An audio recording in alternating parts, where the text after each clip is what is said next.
Welcome to the Slop Farm. Enjoy the video. In this video, I will explain how to use heat-resistant tape. First, gather your essential tools, including sharp scissors, a clean cloth, and the tape itself. Next, thoroughly clean the surface where you plan to apply the tape, ensuring it is completely dry and free from any grease or dust. Finally, accurately measure the area to determine the precise length of tape required for your project. Now, let's apply the tape. Begin by peeling back just a small section of the tape's backing to expose the adhesive. Carefully position the tape and press it down firmly, working to smooth out any air bubbles as you go.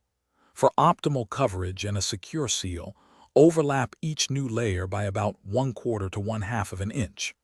This ensures maximum heat resistance. To ensure lasting durability, firmly press down the entire length of the applied tape using a roller or your fingers. This step is crucial for proper adhesion. Carefully inspect the edges and surface for any loose areas or gaps that might reduce its effectiveness. For best results, allow the adhesive to fully cure for a minimum of 24 hours before exposing it to any high temperatures. Heat-resistant tape offers significant advantages. It can effectively withstand extreme temperatures, often up to 500 degrees Fahrenheit, making it incredibly versatile. This tape is perfect for various applications, including electrical insulation, repairing exhaust systems, and sealing high-temperature ducts.